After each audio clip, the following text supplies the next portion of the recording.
Hola Tomás, ¿qué tal? ¿Cómo estás? Hola Vicente, ¿qué tal? Feliz año. Feliz año igualmente. Espero que hayas pasado una época tranquila y sin sustos. Sí, ya queríamos ya cambiar de año, ¿verdad? Y la verdad es que bien, ha sido una gozada, espero que tú también. Tomás Pinto, director de Renta Variable Internacional de Bestinver, pues justo acabamos de cambiar de año, por lo tanto, la pregunta es obligada. Después de este 2021 tan intenso que hemos tenido, ¿qué balance haces? Pues tú lo has dicho, muy intenso. Un mercado con muchas incertidumbres, con muchos movimientos muy bruscos, pero donde sobre todo los mercados desarrollados han sido un poco inmunes a esas incertidumbres y han subido bastante, ¿no? En general. Pero tiene algo de trampa ese comportamiento. Si vemos el Standard & Poor's, que es el índice de referencia o por excelencia americano, el 50% del retorno del año pasado lo explican 5 compañías. 50% es una burrada. Y la capitalización bursátil o las mayores compañías de ese índice, las 10 primeras, casi tienen el mismo capitalización bursátil que el 90% de ese fondo, ¿no? Casi. O índice. O sea que hay mucho más por detrás de lo que parece. También los tipos de interés tan bajos creo que tienen algo de culpa. Si alguien nos iba a decir a nosotros que en el 2021 íbamos a crecer en los mercados desarrollados de media un 5%, ¿no? El Producto Interior Bruto, con una inflación que estamos acabando más o menos en el 6%, no nos hubiésemos creído unos tipos de interés tan bajos. El bono de 10 años alemán todavía tenemos que pagarle, ¿no? Para financiarles. Y luego, si también nos hubiesen dicho que los mismos valores que se habían comportado excelentemente en el 2020, se iban a comportar en el 2021, con valoraciones ya exigentes, entonces pues tampoco nos lo hubiésemos creído, ¿no? Sin embargo, aquellas compañías más tradicionales, que por cierto tenemos bastantes en la cartera, pues han sufrido, ¿no? Así que, bueno, pero eso nos deja un punto de partida del 2022 muy esperanzador, con muchas oportunidades en valores que tenemos en cartera y sobre todo en alternativas que vemos en efectivo, inmobiliario o incluso renta fija, ¿no? ¿Cómo han cerrado el año los fondos de Bestinver? Pues los fondos en general han tenido una rentabilidad decente, nunca estamos satisfechos, es uno de nuestros problemas también, ¿no? Pero los fondos, el fondo ibérico y los fondos de renta fija, los fondos ibéricos y de renta fija han tenido un comportamiento excepcional, incluso teniendo en cuenta lo complicado de esos mercados, ¿no? En las carteras de renta variable internacional el comportamiento ha sido más dispar. En fondos como Bestinver Internacional, Bestinfond y Best Value han subido alrededor de un 14%. Fondos como grandes compañías o megatendencias han subido un 19% y un 13% respectivamente, que con un comportamiento de doble dígito del 2020 creo que es un comportamiento muy bueno. Y luego, por la parte más negativa, Bestinver Consumo Global ha caído un 3,5%, pero estaba casi un 15% a mediados de noviembre, o sea que ha tenido una caída muy agresiva en muy poco tiempo, que compara con el 20% positivo que tuvo el año pasado, en el 2020. Y luego el mercado más complicado ha sido Latinoamérica, que aparte de las variantes Delta y Omicron, la parte política y la inflación les ha afectado mucho más a ellos, ¿no? Como ya hemos llegado a 2022, vamos a repasar precisamente estos grandes temas que ya has mencionado algunos, ¿no? Yo creo que el que se ha convertido ya en el principal es la inflación, Sí. Que ya ha llegado, ya decíamos, llegará en anteriores aquí, entrevistas. claro. ¿Cuándo llegará? Pues ya ha llegado. ¿Y cómo ha llegado? ¿Está para quedarse? Igual que al principio de año escribimos bastante sobre ello y decíamos que el fantasma llamado inflación podía aparecer, pues ya está aquí, como dices tú.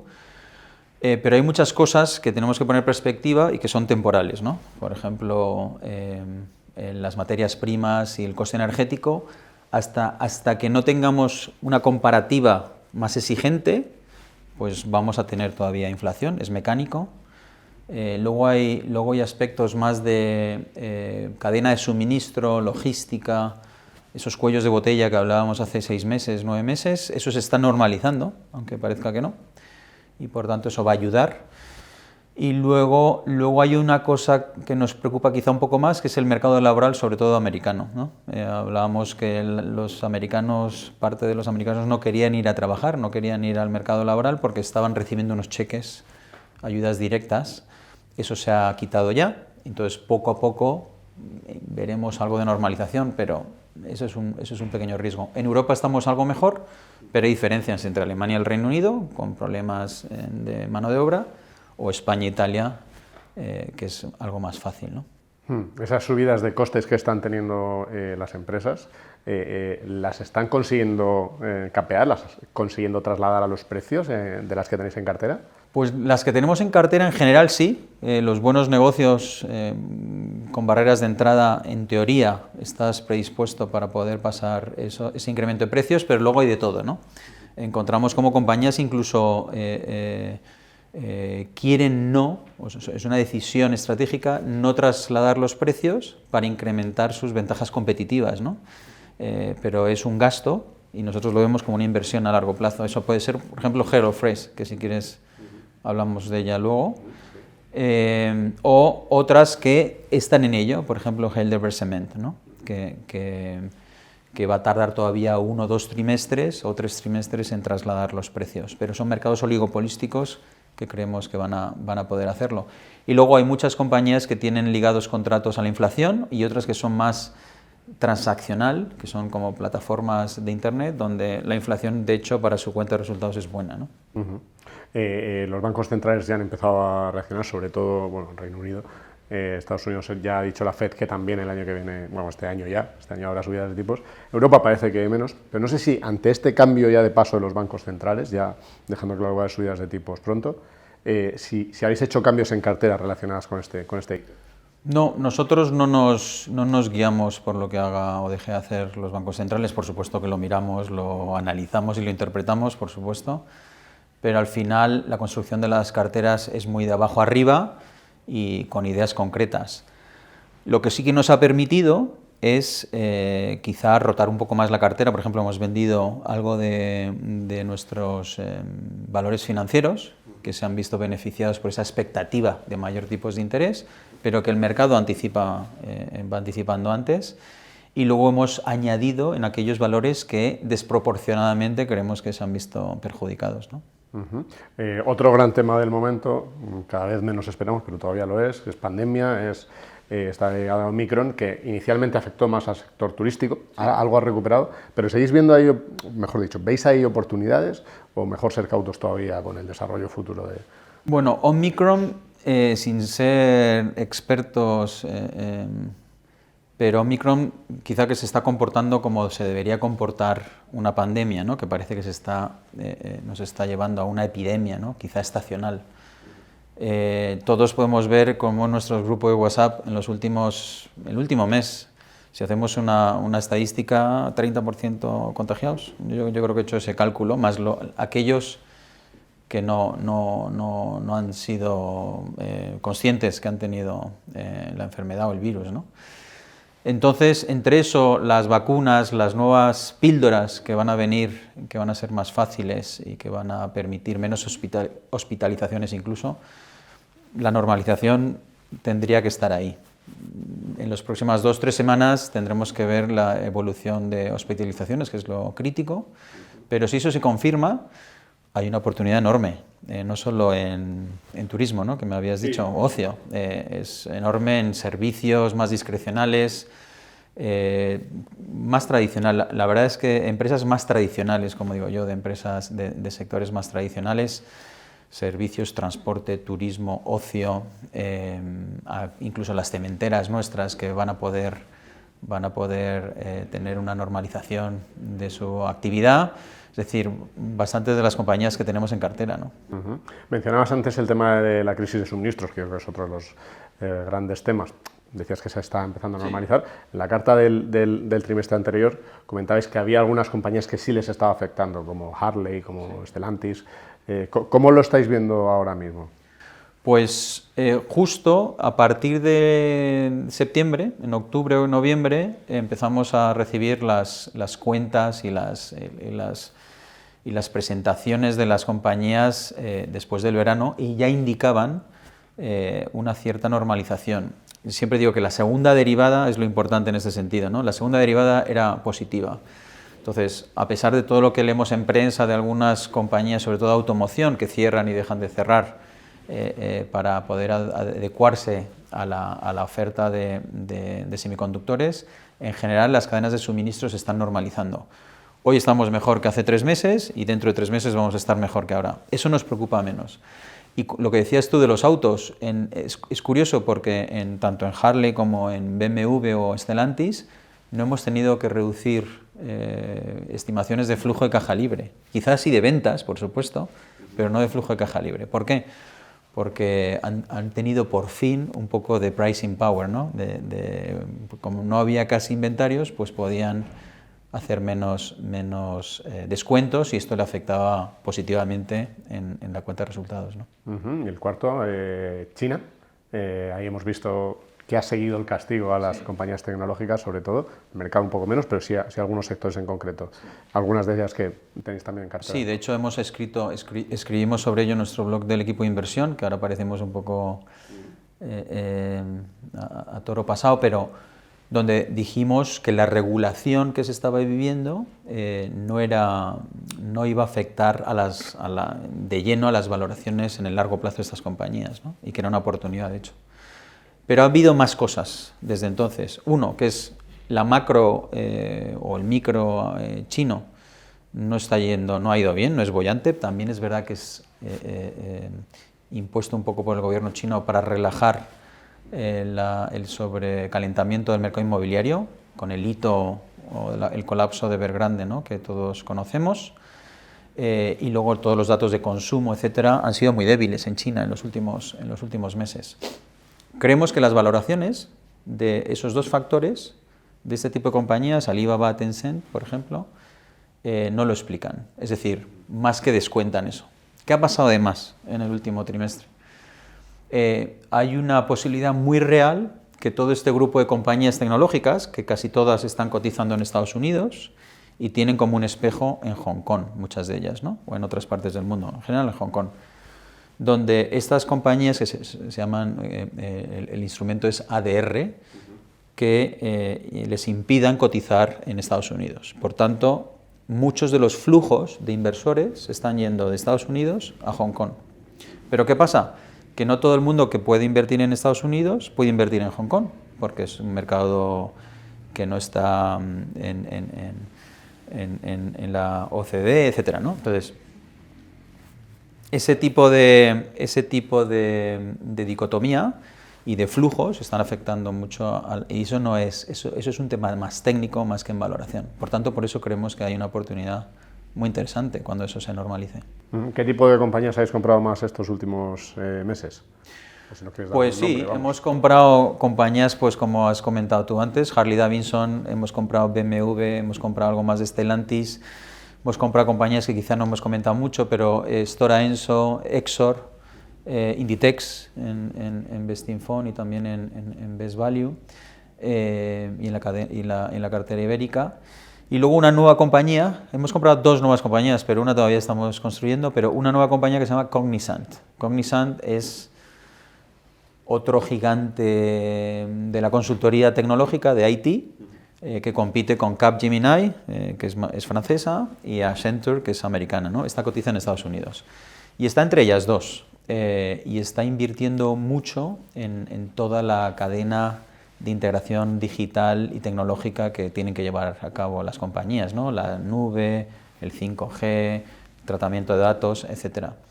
Y esa transformación todavía no está reflejada en la cuenta de resultados positivamente, pero negativamente. Por tanto, la hemos podido comprar a 10 veces beneficios operativos, y si normalizas los beneficios y los retornos, es muy parecido a Accenture y cotiza un 50% de descuento.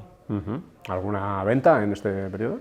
Hemos vendido Boskalis, hemos vendido Lenzing, Son dos compañías relativamente pequeñas, con poca liquidez, donde el margen de seguridad, después del rally que habían tenido, no nos parecía correcto. Así que lo hemos vendido tranquilamente durante el último trimestre.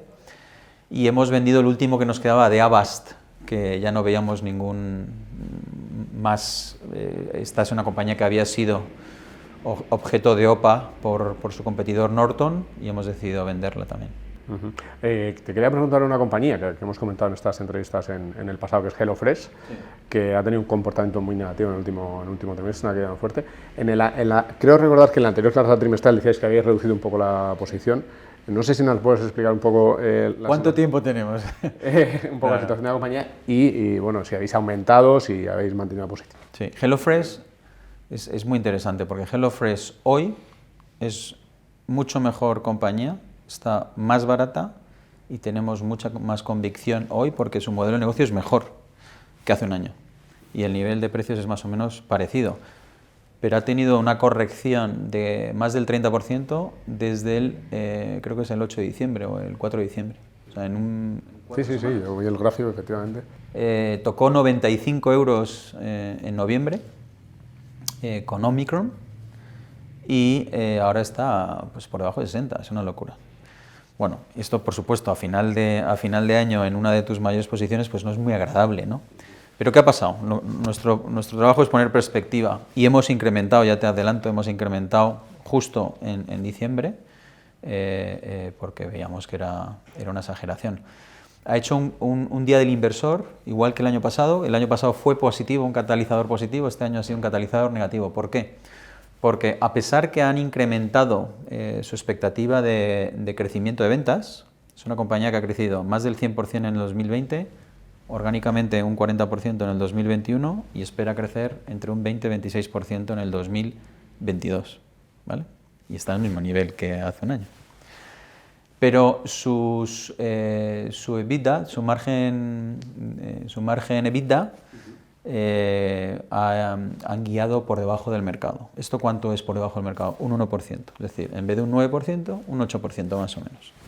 Y esto, bueno, pues esto con la conjunción de los tipos de interés, etcétera, pues lo ha metido en un cajón desastre que es bueno, pues una espiral negativa, ¿no? del precio de la acción, pero no el valor de la compañía. De hecho, el valor de la compañía creemos que va a aumentar. ¿Por qué? Porque en esa reducción de márgenes lo que van a hacer es invertir para incrementar las ventajas competitivas respecto a la competencia, que ya son enormes. Esta es una compañía que es 10, 20, 30 veces más grande que sus competidores. Precisamente va a invertir en más automatización, esto va a redundar en mejores márgenes en el futuro, y luego en su guía, en su guidance, no hacen incremento de precios, lo que decíamos antes. Ellos lo que van a hacer es, si su inflación de costes sube un 8, ellos a lo mejor sumen 0 o un poquito. Y eso compara con sus competidores o los supermercados que están subiendo entre un 5 y un 10%. Es decir, la ventaja competitiva se está expandiendo, ¿no? Si solo subiesen un 3% en una base de ventas de 7.000 millones, crecería su EBITDA un 40% más, que creemos que puede ser perfectamente. Entonces, bueno, pues desgraciadamente tomamos la oportunidad que nos da el mercado y esperemos que recupere. Justo ahora acaban de anunciar una recompra de acciones, que es la primera vez que lo hace, o sea que pues, eso demuestra confianza del equipo gestor. Te quería preguntar... Por cierto, cotiza a 12 veces beneficios, estoy viendo que a lo mejor cotiza a 11 veces beneficios, y a 8-9% de flujo de caja libre normalizado ya. Y con 1.000 millones de caja en una compañía que vale 9.000 millones en bolsa, ¿no? Mucho ya. Te quería preguntar por el tema Inditex. Antes has mencionado que habéis aumentado o que habéis comprado en algunas carteras adicionales. ¿Qué os ha parecido el cambio de presidencia a la llegada de Marta Ortega? Al principio el mercado fue recibido ahí con alguna duda. ¿Qué os ha parecido a vosotros? Sí, el mercado quizá le aplica un poco de descuento por la gobernanza, ¿no? De lo que puede pasar. Nosotros en eso somos muy asépticos, miramos muchísimo la gobernanza, pero precisamente es una presidencia no ejecutiva. Al final Inditex es una historia de éxito por sus operaciones, es decir, que lo estudiamos o lo hemos estudiado y lo estudian en muchas escuelas de negocios del mundo, sobre todo por la logística y por lo rápido que puede copiar colecciones que están de moda y llevarlas al mercado, entre 5 semanas y 7 semanas o 6 semanas. Esto compara con sus competidores, que son 6 meses. O sea que este modelo de negocio es único. Y esas operaciones son críticas. Y resulta que el consejero delegado antiguo pues vuelve a ser director de operaciones. Eso nos relaja. Y luego se ha creado un comité como de sabios, ¿no?, de los principales ejecutivos de la compañía que van a tomar las decisiones. Para nosotros es suficiente. Lo que está claro es que Inditex es mucho mejor compañía hoy en relativo a su competencia que antes de la pandemia. Es de estas compañías que salen mucho más reforzadas, un Ashtead de la vida que también tenemos en internacional, salen de esta pandemia mucho más reforzadas competitivamente. Ok, y ya para terminar, ¿cuáles crees que van a ser los temas principales de este año que acabamos de comenzar y qué mensaje darías a los partícipes? Bueno, yo creo que el 21, el ser dogmático, te pone en tu sitio muy rápido, ¿no? Entonces, pero el mensaje es de optimismo. Tenemos unas carteras que, a pesar de que han sufrido mucho en este último trimestre, varias de ellas, sobre todo en el último mes y medio, bueno, pues han tenido una rentabilidad más o menos del 14%, ¿no?, en los fondos más grandes. Esto es gracias al equilibrio de la cartera. Y a pesar que teníamos mucha inversión en sectores más tradicionales, muy value, cotizando a 5, 7, 10 veces, que van a generar muchísima caja en los próximos años, en el 22 también, y que va a subir sus beneficios a un ritmo superior al mercado. Y luego otro grupo de compañías un poco más de crecimiento, que son muy value, acabamos de hablar de HelloFresh cotizando casi a 11 veces beneficios normalizados, que tiene ante sí un mercado enorme por el que explotar y que además están bien financiados y generan caja. Pero se han visto perjudicados, bueno, pues por los tipos de interés, por la coyuntura, fin de año, cualquier cosa. Así que el cóctel creo que es muy atractivo.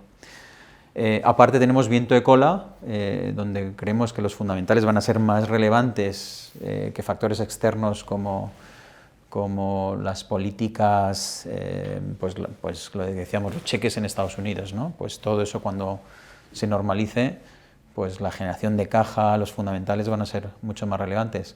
Decíamos hace 6 meses, ¿no?, que las correcciones lo equiparábamos a un andamio, ¿no?, de un activo muy atractivo en una calle principal, pues un andamio no le quitaba valor.